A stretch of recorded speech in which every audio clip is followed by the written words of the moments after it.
Hi, I'm Lori from HIS Talk. Welcome and thanks for joining us for today's webinar. It's titled Using Business Intelligence Maturity Models to Tap the Power of Analytics, and it's supported by Siemens Healthcare. Attendee phone lines have been muted to prevent background noise. You can use GoToWebinar's questions box in the console to submit questions to our presenters at any time. You might want to take a second and familiarize yourself with that function now before it's time to ask questions. The presenters will answer your questions during Q&A at the end. Today's webinar is being recorded, so you'll receive links to the recording as well as to a PDF version of the PowerPoint presentation. Those will come to you in a follow-up email. We have two speakers today. First up is Chris Bocchino. Chris is a principal consultant at Siemens Healthcare, and joining Chris will be James Gaston, who's the Senior Director of Maturity Models at HIMSS Analytics. With that, I'll turn it over to you, Chris. Good morning, everyone. I'd like to touch on the agenda for today's presentation. We'll be talking about healthcare BI from an industry perspective, why it's important and what it means to you. We'll be reviewing one of the industry's newest and most robust BI maturity models, the Delta-powered Analytics Maturity Model, which was developed by IIA. We'll also talk about next steps. After you've ascertained your BI maturity rating, how do you develop a plan to move forward and evolve on the BI maturity scale? After that, we'll open it up for questions. Slide. The state of affairs in healthcare is arguably changing at the fastest rate the industry has ever experienced. Whether you're a clinician, an IT specialist, financial analyst, manager, director, or executive, you've undoubtedly experienced facing one or more of these pressures. The developing complexities of healthcare reform necessitate a more robust use of data and analytics. The emergence of accountable care organizations, capitation and at-risk contracts, advanced quality reporting, CMS penalties, population health management, all of these reflect a fundamental paradigm shift in the industry that requires a compelling enterprise approach to business intelligence. Slide. The IBM Institute for Business Value recently conducted an analysis of healthcare organizations and their use of analytics. As you can see here, whether it's for developing a long-term BI strategy, product R&D, or sales and marketing, the highest performing organizations are consistently using data and analytics to drive their programs. Slide. The advisory board recently conducted a survey of healthcare CIOs to determine their highest priorities over the next few years. As you can see, 4 of the top 5 items here are BI related. We've got developing long-term BI strategies, improving patient safety, early examples of applied BI, BI competency, data governance. I can even make a case that the BI safety item referenced here is in the BI arena. Some of the newer applications of evidence-based medicine that we're seeing, as well as advanced uses of analytics that blend pre-existing data with real-time information to provide patient safety alerts, plan of care suggestions, that type of thing. It's all BI related. And with that, I'll turn it over to James, who will be talking more about the BI maturity model itself. Thank you, Christopher. This is James Gaston with HIMSS Analytics, and it's a pleasure to be talking with everybody today about analytics maturity models and specifically our Delta model that HIMSS Analytics developed in collaboration with IIA. But kind of some background, and let's sort of get ourselves grounded here. What is a maturity model? I think we take that for granted. It's easy to take it for granted. But a maturity model is a framework. It's used to validate, benchmark, and provide a standard for comparison. It maps an organization or an individual or whatever you're measuring against others in terms of existing place, processes, procedures, competencies. It's a structured collection of elements that describe certain aspects of maturity within an organization in this case, and competencies and capabilities associated with the organization or the model.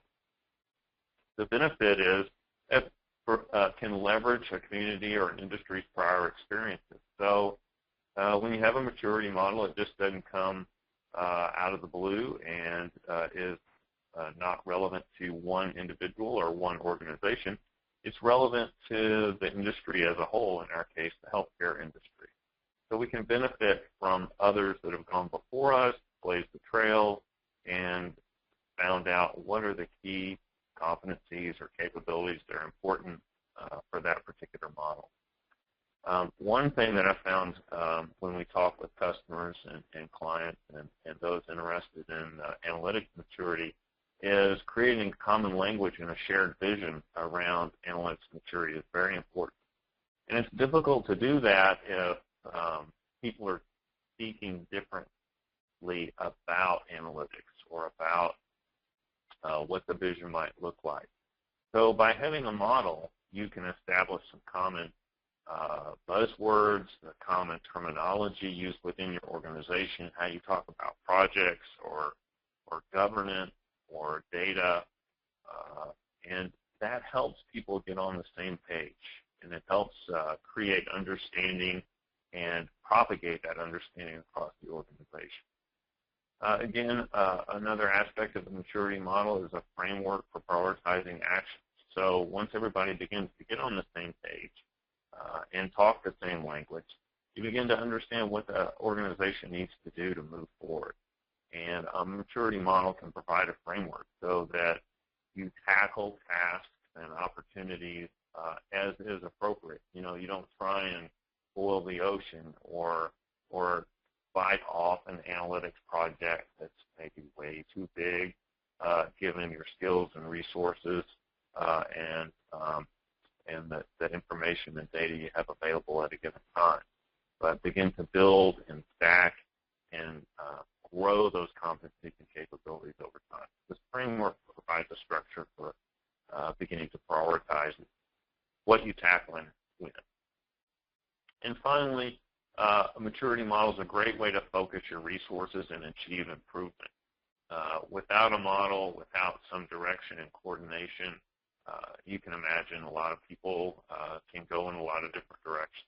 So a maturity model provides an implied roadmap, an implied escalation of competencies and capabilities that help organizations and individuals responsible to manage and focus their efforts and work through that. So a maturity model brings a lot of value to an organization. One of the examples we have is a maturity model that a lot of healthcare organizations are familiar with is the HIMSS Analytics Electronic Medical Record Adoption Model, or NRAM model. A lot of hospitals work very hard to progress from stage 0, where there's minimal electronic medical record activity, up through stage 7, where they have a complete EMR and all the competencies or capabilities identified in each of the prior stages are implemented. And you can see some of the progression that we track with HIMSS Analytics and the percentages on the side of the chart there for the roughly 5,500 hospitals in the United States. So you can see the progression of organizations that have moved up from 2014 Q1 to 2014 Q2. We see, you know, even a significant amount of change just in that quarter. So we talk about maturing analytics, which is quite different from maturing electronic medical record capabilities or other capabilities. Initially, when people start, or organizations start with analytics, they start with just standard reports. What happened?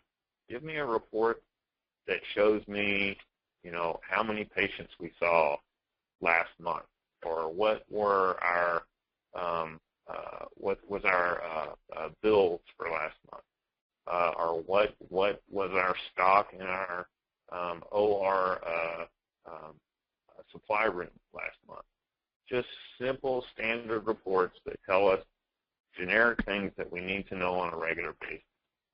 And then as analytics maturity enhances or increases, it begins to accommodate the questions that come up every day in running an organization. So how many, how often, and where? And these are called descriptive reports. They're usually part and parcel of any HIS or operational IT system that you might deploy within your organization. And they provide basic insight into what's happening within that system and the area that it's focused on.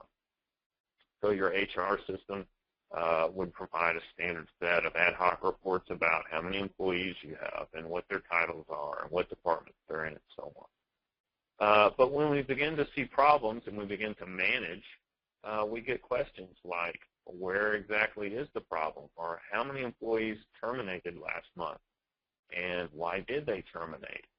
And that begins to set us up for advanced analytics insight, prescriptive analytics, and predictive analytics. So a typical question a healthcare organizations face today because of revised rules by Medicare for readmissions is how many cardiac heart failure patients, CHF patients, have been readmitted to our organization. And because there's financial implications for that. So we might have a query and drill down that we create in some descriptive reporting tools. It says, here's all of our CHF patients that were discharged, and let's try and anticipate what some of the issues they were readmitted for. And so that's when we begin to create an alert or statistical analysis about why these patients were readmitted. Maybe you create an alert that says, we've got a CHF patient, they're about to be discharged. Let's ensure, based on our statistical analysis, that they get a certain type of in-service or that their medications are aligned before we discharge them, because we've seen that as a typical cause for readmission. So you begin to manage that process and use the prescriptive analytics and the predictive analytics to identify what the issues are and how to head them off and stop them from happening. So that's an example, again, of randomized testing, predictive modeling and forecasting, and then you get into optimization. So what happens if we have our training programs, we have maybe the pharmacist review CHF patients who are about to be discharged medication profile, and we do a follow-up call with the nurse. What happens if we do all 3 or 4 of those items?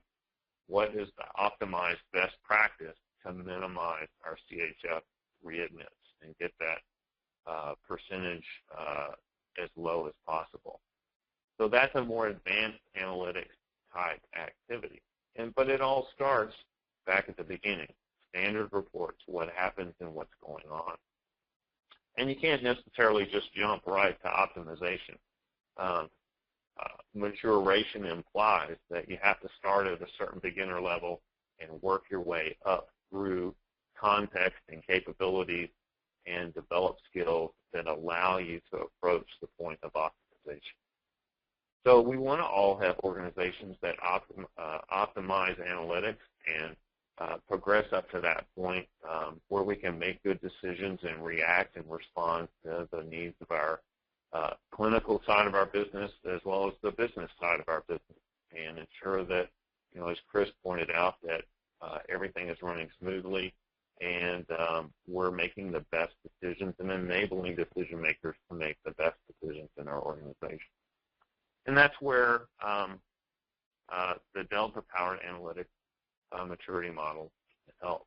So HIMSS Analytics said we can create our own maturity model for analytics, but as we begin to look around and assess our options for doing so, we realized there's a lot of good analytics research out there, and we came across and began to work and collaborate with the International Institute for Analytics and noticed Tom Davenport's publications and work with the Delta model, the Delta Analytics Maturity Model, and realized that was a really good fit. It's an industry agnostic model, meaning it doesn't care if you're in healthcare or manufacturing or retail sales or finance and banking. It's a generic model that works across all industries. And what we did was partner with the International Institute for Analytics to say, hey, let's do a healthcare-specific presentation or version of the Delta model that is relevant to healthcare providers, that they can relate to, gives language and examples that are relevant to healthcare and that makes it a little easier for them to grasp onto. So we did that, and we created the Delta model. Delta stands for data, which broad breadth and good integration and high quality, an enterprise approach with not just one area, say finance or your IT department focusing on analytics, but that everybody from human resources down to facilities management uses analytics effectively. So the breadth and depth of analytics across the enterprise, and that leadership has a passion and a commitment to support analytics, that you use strategic targets to focus analytics activity, first focused deeply and then broadly across all strategic activities. And of course, to make analytics happen, you need analysts, professionals and amateurs, and a progression of skills within the organization so that folks can continue to grow their skills and enhance their value that they deliver, analytical value across the organization. When we look at the Delta model and the healthcare-specific version of it, we look at Delta, D-E-L-T-A, as the foundation of the model, and then we have 5 levels. So level 1 beginner is going to do things like inventory their systems within their organization that produce data. They're going to begin to identify leaders within their organization that have an interest and competencies in working with data and understanding an analytical orientation. And they're going to focus tactically on some of the beginner or starter projects that help foster and build analytical capabilities and skills. A level 2 organization with localized analytics is going to begin to engage in data governance and begin to sketch out their data model and understand how data is flowing within the organization. They're going to have itemized and prioritized project lists for analytical or data-oriented projects, and they're going to focus on strategic successes. So what are the strategic initiatives that the organization sees as important in their strategic plan, for example, for that given year, and then how do they use analytics to ensure the success and support those strategic activities. And of course, they're going to nurture and develop talent pools that support analytics, probably initially in some key areas like finance or like clinical care, where they can have a big impact. But of course, you want analytic talent to be spread and shared across the enterprise because it can have value in any given area. Level 3, aspiring analytical organizations are going to have all the things of level 2, but just much more seasoned and developed. So a more formal data governance and data quality initiative, working toward creating one version of the truth. Maybe they'll have job descriptions and career paths for analysts and analytical standards formalized and documented. I worked in a hospital once where we began to go through this process, and we went from having just generic or unnoted spreadsheets that would fly around the organization to, there was a mandate from senior management. Everyone's going to put their name on reports and documents that they create and cite the sources for the data, and then put down where that information is stored so that it was possible to track back. We didn't just have things going around with opinions about what should be done or what was documented, but you could actually begin to follow up and say, hey, I saw the report, the Excel spreadsheet with your numbers on our outpatient visit volume, and I was wondering if you could share those numbers with me so I can roll them into some other work that I'm doing. Or we can update or validate those numbers that they do align with all the different systems that we're working with. So creating one version of the truth. Level 4 capable leaders are going to have pervasive, persistent, and timely data, which in healthcare is certainly a challenge. They're going to have more timely and seamless care coordination facilitated by that timely and persistent data. And they're going to have, as we talked about on the maturity scale right off the bat, more effective alerts where they're engaging in those activities that are preemptive and anticipate what's going to happen. Proactive risk and health management. Leaders on level 5 are going to be portrayed internally and externally as an analytical organization and derive new ways to leverage analytics for competitive advantage. And their analytical tools are going to be broad and deep. So when we look at the Delta Analytics model, the way that the survey is conducted is we survey participants within the organization on 33 unique data competencies or analytical competencies. And we ask survey participants to rank both the importance and the performance of the organization on these competencies.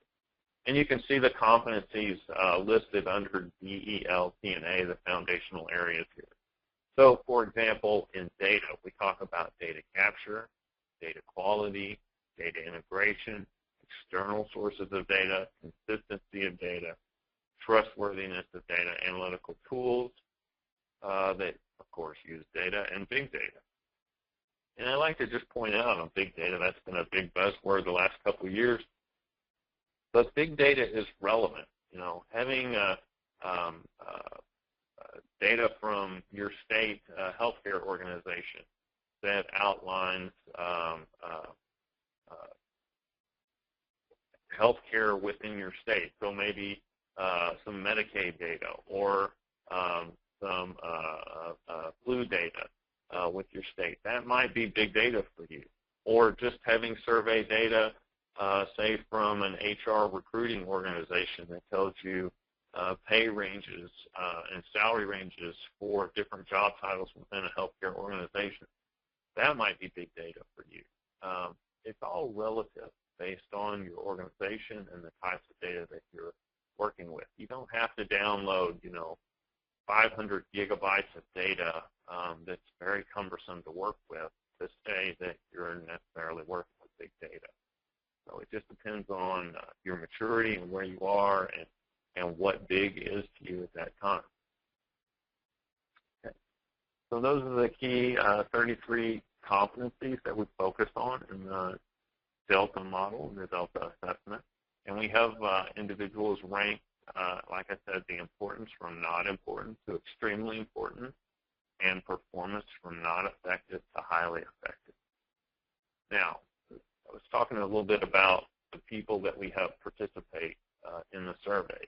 We approach and categorize survey participants into 3 groups. Analytical users are those that rely upon the data and analysis to make better decisions. So physicians on the clinical side certainly, or administrators or supervisors or managers or nurses that are using information on a regular basis, day in and day out, to facilitate an enhanced or improved decision-making process. Then we have analytical providers within the organization, and these are the folks that do analysis to help others make decisions. So they might create reports that enable the analytical users to make informed decisions. They're going to be analytical leaders in their areas. So say in the nursing office, you might have an analyst that's, very, very up to speed on nurse staffing and nurse compensation and nurse expertise and certifications and different levels of nurses and career paths and experience. That would be a subject matter expert in the nursing area that would provide the reports and the insight to help, say, HR make decisions on how to recruit nurses and empower those people to make better decisions. And then on the analytics enablers, those are those that support the technology needed to help others conduct their analysis, so supporting the analytical providers. This could be your information technology or data warehouse staff, those that develop dashboards or reporting tools administrators, and those that collect and prepare the data and put it into systems so that analytical providers can begin to play with it and find their way around it and do the research they need to do. So 3 primary groups that are engaged in the survey process: analytical users, analytical providers, and analytical enablers. And we identify these people on the front end prior to they take the survey. We work with a survey sponsor within the organization and identify a broad mix of these folks. So once an organization takes the survey, we're able to get some insight into the analytical maturity of the organization. So this is one of the charts that we produce, and a sample of some of the other charts that are available. We get an overall Delta score, and then we get a Delta score for each of the foundational areas for data, enterprise, leadership, targets, and analysts. And we can compare this to an industry benchmark. So we have an industry, healthcare industry benchmark for each of these areas and overall, and the healthcare organization that's participating can compare itself in DELTNA and overall to other healthcare organizations. We can look at importance and effectiveness scores by group, so we can see the importance of DELTNA and the effectiveness of the organization across DELTNA. And of course, for each of the 33 competencies that we talked about or had listed on one of the previous slides, we can get an effectiveness and an importance for each of those. And we begin to see discrepancies and perception alignment between, say, what your analytical users are seeing versus your analytical providers or your analytical enablers. So that's always helpful to see if there's a difference between what your IT department or your subject matter expertise is delivering and what the users are expecting. Always very helpful. Okay. This is one of the matrices that we produced out of the report, and I like this because it's very graphic, very easy to read. In the upper right corner, we see high importance, high effectiveness, capabilities and skills. The lower left corner, low importance, low effectiveness.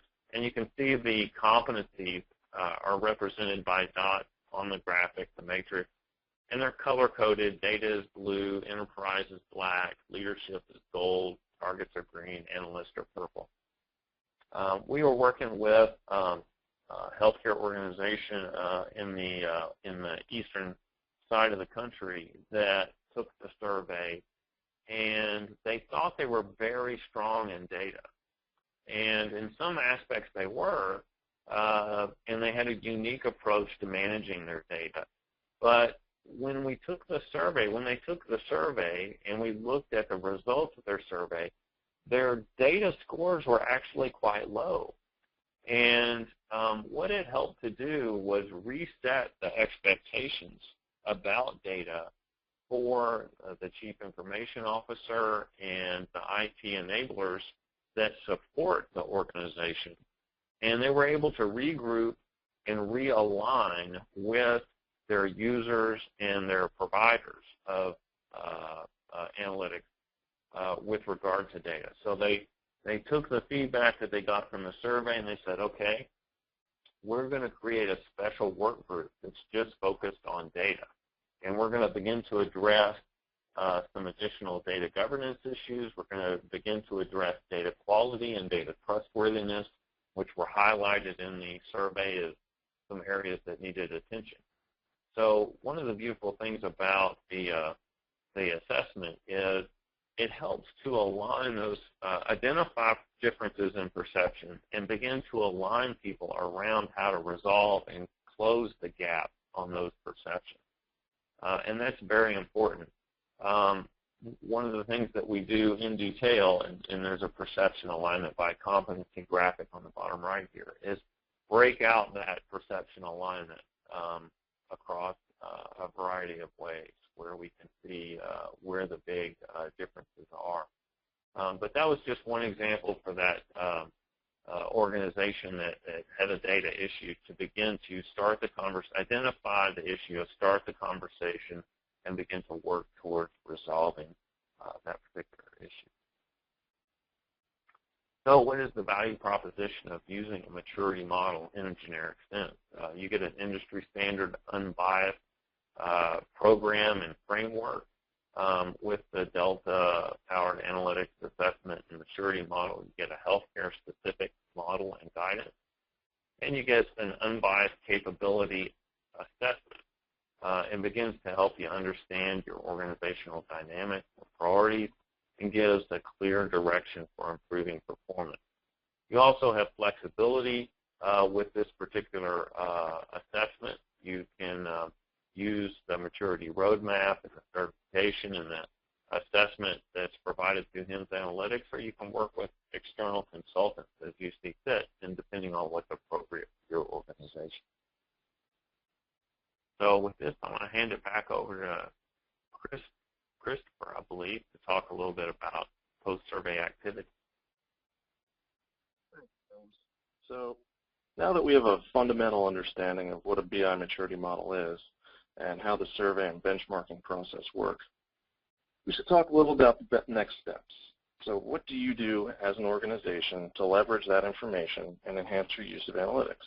So we recommend creating a focused team to develop an action plan.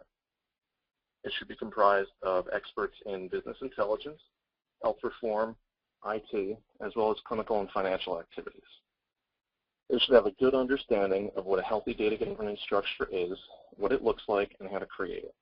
The team should start with the survey results provided by the HIMSS Analytics Delta-powered assessment and perform a deeper dive into the foundation of those 33 core competencies. By interviewing key leadership and business owners, the team will better understand the strategic direction of the organization over the next 3 to 5 years. They can then develop an action plan tailored to that vision. Key to any advancement in BI maturity is the infrastructure analysis. Do you have an enterprise data warehouse? Are you feeding it with the right information from the right systems? Is it structured or is it free text? Has it been normalized? That type of question. Do you only have hospital data in there? Are you bringing over information from clinics, physician practices, other ambulatory systems such as anesthesia? Do you have cost accounting data, budgeting data in your enterprise data warehouse to facilitate proper financial analysis of the enterprise as a whole? Another question that you may ask is, do you have an appropriate data governance structure and the decision-making process in place to make that information uniform and reliable across the enterprise? The team should then use those findings to develop a strategic roadmap with concrete actionable items that can be executed over the next 6, 12, 24 months. Another important step is getting executive sponsorship and introducing BI to the culture of an organization. If leadership does not communicate the necessity of BI and demonstrate a willingness to use it, it will be very difficult for others within the organization to put their faith in the program. That's also where a marketing plan comes into play. You want to develop a culture of acceptance and trust of the data and processes that you're putting into place. You can market success stories. You can market how respected leaders within the organization as well as within the industry are relying on and leveraging BI in their everyday practices. And eventually you want to reevaluate your BI maturity. Somewhere down the road, could be 12 months, could be 24 months, not just to quantify your progress, but also to identify which areas still may not be using BI to the degree to which you'd expect. Slide, please.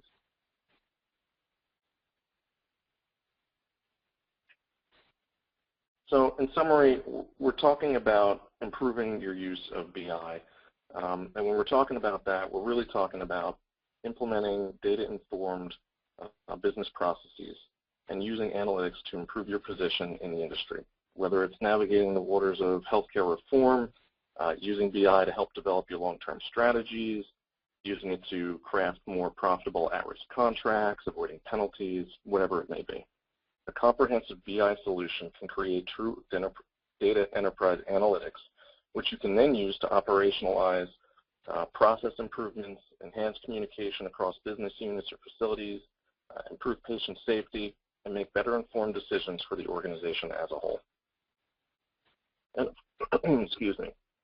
And of course, all roads lead to population management, which using BI, you can enhance care coordination and ultimately improve patient outcomes. Go ahead.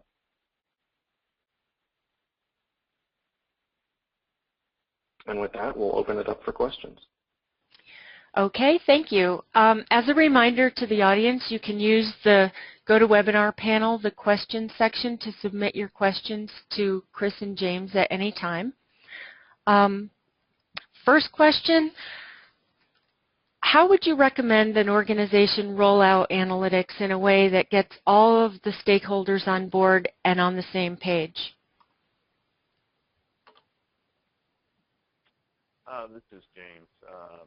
Thank you for that question. Christopher, did you want to tackle that?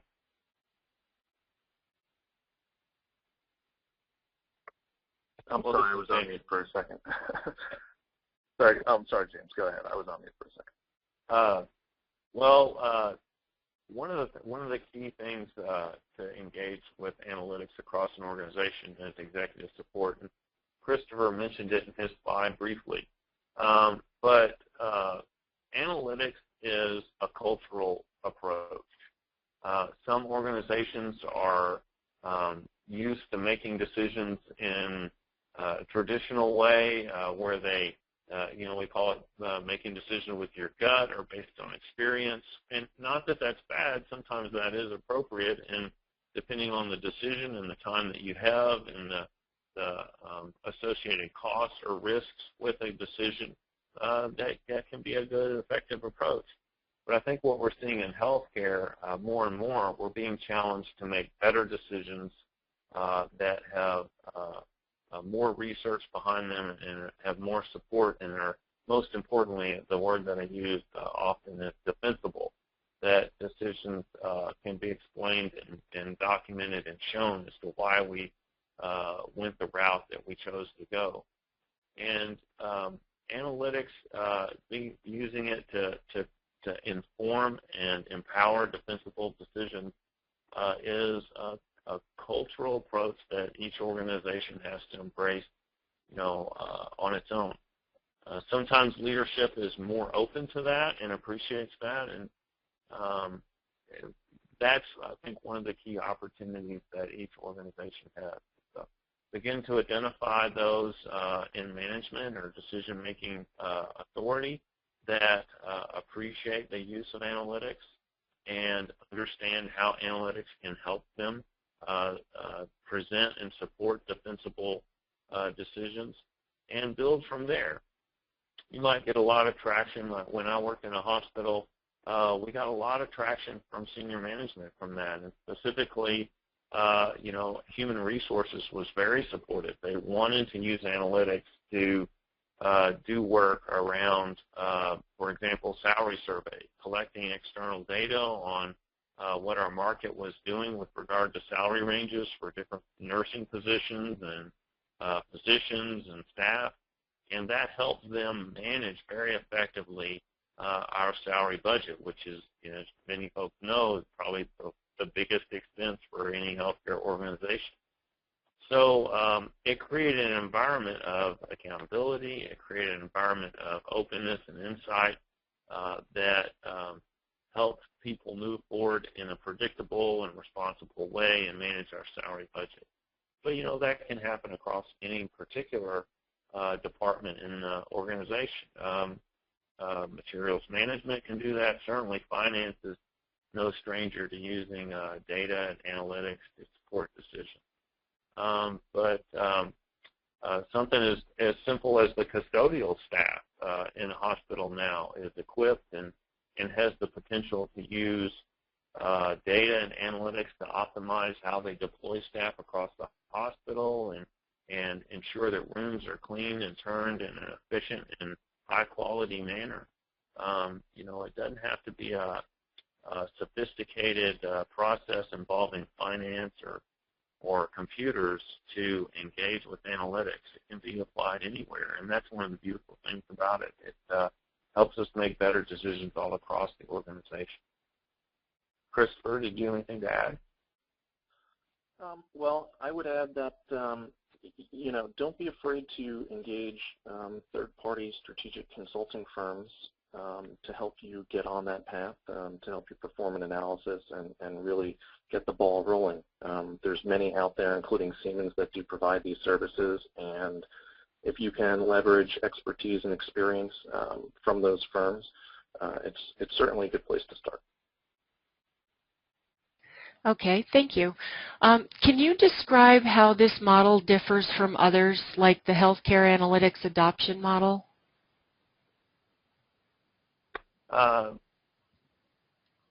This is James. I'm not particularly very familiar with the healthcare analytics adoption model. I know when we HIMSS Analytics looked at developing an analytics maturity model, we actually worked with a PhD researcher and identified 30 plus, I want to say it was 33 different analytics maturity models that were available and out there, from the CCMM capability maturity model, and there's many, many others. And a lot of consulting companies like Gartner and so forth certainly have their own proprietary models. And I'm not saying those are bad or inappropriate models. They're certainly a good model. Any model is a good model and a good place to start. We focused on the Delta model with its 5 steps in the foundational areas because we saw that it was very well documented in Tom Davenport's books, Competing on Analytics and Analytics at Work, which have been on the market for over 6 years and still get significant traction and support.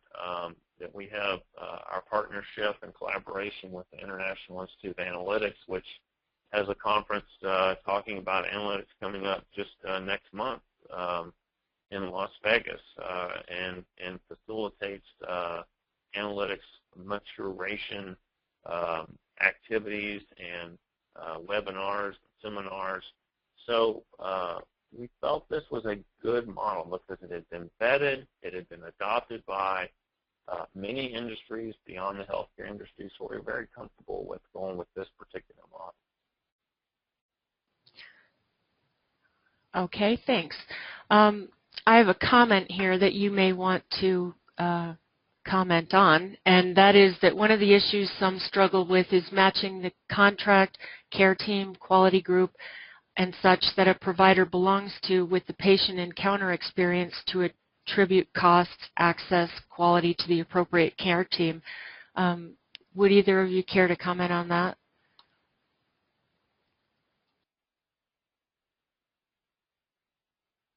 I'll be happy to. Go ahead, James. Oh, I was just going to say, that's not uncommon. I think healthcare struggles with our data. We have a tradition of having siloed data, and that's certainly a difficult challenge. I remember from my hospital days, we did surveys of all our patients who came in on the inpatient side, and then I think it was a significant majority of patients on the ambulatory side, outpatient side, were also engaged with surveys. And we get survey results on a quarterly basis, and often it was anonymous. So you didn't know necessarily the specific staff that treated or cared for those patients, and you had to use like a generic approach to resolve any issues that were identified and provide broad-based training. You couldn't necessarily identify a specific person that you might need to go talk to about a particular issue raised in the survey results from the patient. So certainly that's a challenge, resolving your data and getting it to the appropriate level of detail that's aligned with your business issue or problem. Part of that goes back into the survey tool that we're talking about here today about data quality and data trustworthiness and the detail of data that's appropriate for the analytical activity. And it sounds like there's a little bit of incongruency there in this particular instance.